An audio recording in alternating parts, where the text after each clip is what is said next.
So my name is Sharon Beers. I work in both the study abroad office as well as the Office of Scholarships and Student Aid.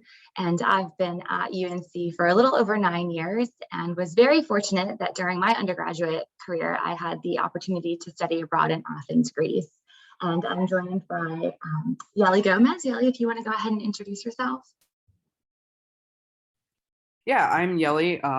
I am a graduating senior this semester. So I've got one foot out the door. Um, and I am a Gilman Scholar, which is a scholarship that we'll be talking about today. And I was able to study abroad mainly virtually, but I went to Denmark for 3 weeks, and then my second study abroad experience was fully virtual. But yeah, we're going to be going over the Gilman.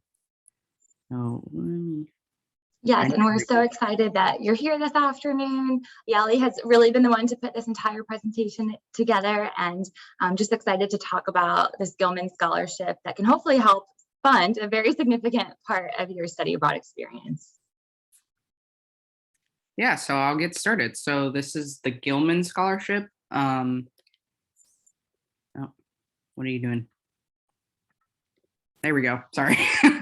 PowerPoint. I never use it. I use Google Slides most often. But anyway, so it's a U.S. Department of State scholarship. So it's funded by the government, which is kind of nice because that means that it actually has funding. So it's a pretty competitive scholarship as well, though. So just a little bit about its impact. It's about 47% of first generation college students, including myself, usually get the Gilman. It's usually for racial and ethnic minority groups. And it basically caters to a very high need of students. Like it says, about 31,000 plus undergraduates have high financial need. And it covers up to about 150 countries, and a lot of institutions are represented from the Gilman and students who get the Gilman. So scholarships can be up to $5,000. You can get scholarship for fall, spring, summer, winter, which we don't really have, but or the academic year, the whole year. So and that amount can cover up to that. So this can be really significant for summer abroad, because summer is usually summer experiences are about like between I would say $6,000 to $10,000, $12,000. So $5,000 is a really big chunk of that, and that could be the difference between you having to take out loans and not having to take out loans. So this could be a really great resource, especially for summer people who want to study abroad, especially for Covenant, because Covenant doesn't fund any summer anything. So this could potentially pay up to half of your summer abroad experience. And then there's also the Critical Need Language Award, which I personally didn't do, but you can earn an additional $3,000 if you are studying any of these languages and are studying abroad in any of the countries associated with these languages. And then there's also alumni benefits. You could qualify for non-competitive eligibility, which basically is if you're interested in any particular government position for, I think it's 3 years after you have the Gilman, you basically have a chance to apply for that job without competitiveness. It's really hard to explain. But basically you have your foot in the door in a networking way of getting that job, even if you don't totally have all the experience. There's the Gilman Scholar Network, the Alumni Ambassador Program. There's tons of seminars and career workshops, usually related to global experiences that are really interesting. Tons of networking and just general skill development. So we're going to talk about eligibility. So for eligibility, you must be a U.S. citizen, an undergraduate student. You must have received the federal Pell Grant. I don't know if it's particularly this year or if you've ever received one, but you do have to be a recipient of the federal Pell Grant. It must be a credit-bearing program. It must be in a country that is travel advisory level 1 or 2. So like I said, this is a U.S. Department of State. Scholarship. So that is based off the US Department of State and their travel advisory. So it must be level 1 or 2, and I'll get into that a little bit more later. And Yeah, it like does, just yeah, to go ahead. jump in about the Pell Grant, students do have to be a current recipient of the Pell Grant when they are applying. So it Okay, would great. be for students who are currently receiving the federal Pell Grant in this fall or spring semester. Okay, great. So yeah, current federal Pell Grant, which I mean, at least for most people I know, you don't usually fall out of eligibility. Um, it's possible, but it's you should be okay. But there's also no minimum length requirement for the programs. So your program can be 2 weeks, and you could still use the Gilman. And also virtual programs are eligible, because because of COVID, the whole world changed, so they did expand to include virtual programs because a lot of students were unable to um, go along with their original study abroad experience, including myself. So, oops, not changing. There we go. So part of that eligibility, so submitting applications. So like I said, travel advisory set by the Department of State, it must be in level 1 or 2. However, it used to be that you couldn't submit an application for a location where the travel advisory was level 3 or 4. However, due to COVID, they are allowing you to submit an application for a program that is in level 3 or 4, but only due to COVID. So the reason why it's level 3 or 4 must be due to COVID. However, if you are a recipient, the location must be level 1 or 2 before your program start date. So basically, that means that you can apply to any country. You can apply to any program that has a country, even if it's level 3 or 4, if it's due to COVID. But in order to use the Gilman for that program, it does need to move to level 1 or 2 before your program starts. Um, which I can explain a little bit more later if you have questions, but that is something that I'm personally very familiar with because it did happen to me. Why is it not skipping? Okay, there we go. And then virtual program eligibility. So it needs to be an online course based outside of the US. It's institution, exchange, or provider based. It faculty-led programs can be included, international internships, intensive language programs, and they're open to proposals because, again, like they said, COVID changed the whole world. So this is new to them. So they're open to any program that you could be eligible for, and being able to use it for the Gilman. And I guess this is only eligible until summer 2022, but that could change because, again, COVID is an ongoing situation. As the situation changes, this will change as well. So, and then another scholarship that they have is the Gilman McCain Scholarship, which is like a subset scholarship. And basically, it's the same eligibility. However, you need to also be a recipient of any type of Title IV federal financial aid and be a dependent child of an active duty military member. So this is another scholarship that you get that's slightly less competitive that is also under the US Department of State and Gilman associated. So here's the application. So we're going to go pretty in depth into this. So the student application is pretty, it's not as intense as some other scholarship applications by any means, but you just need your abroad program info, which for us, you would just find on the sheet that you find for your program on the study abroad website. You have essays. You need an unofficial transcript, which you can get straight from Connect Carolina. And then you have to select your advisors. So you have your study abroad advisor. So for us, that's based on the region of your program. So that could change. And then the financial aid advisor would always be Sharon Beekers. So there's 3 essays and 1 additional one.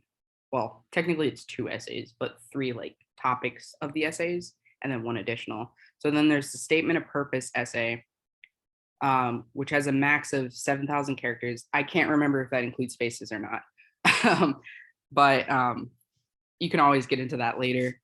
It's basically a personal interview.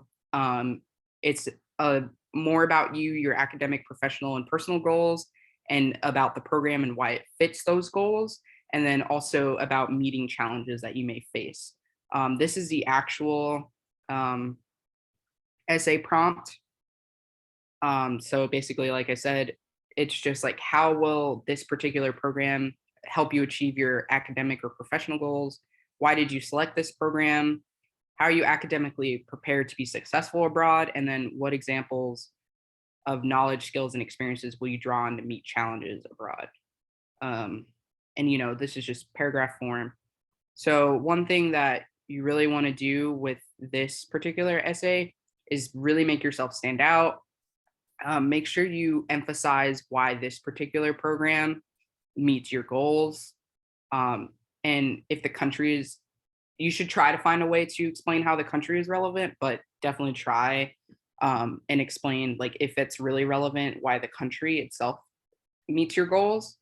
And then create a compelling story that highlights how the scholarship will impact you.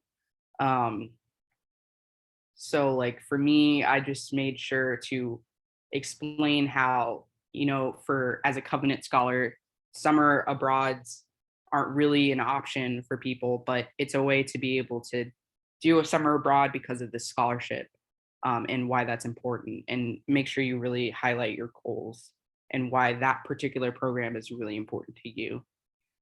You also want to be sure you include why you'll be academically successful, and give possible challenges that you may face and what experiences and skills you have to meet those challenges. Um, yeah, so that's the statement of purpose essay. The community impact essay, which is a max of 3,000 characters. So this basically this is this is the second essay, and it has like two parts to it. So the community impact part, which is this part.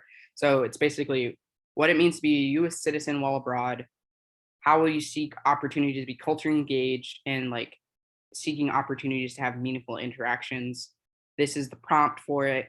So basically, it's like, how will you represent the U.S. and what opportunities will you seek to be a global citizen? It's basically about being a global citizen and a representative of the U.S. And how you'll expand your global knowledge while you're studying abroad.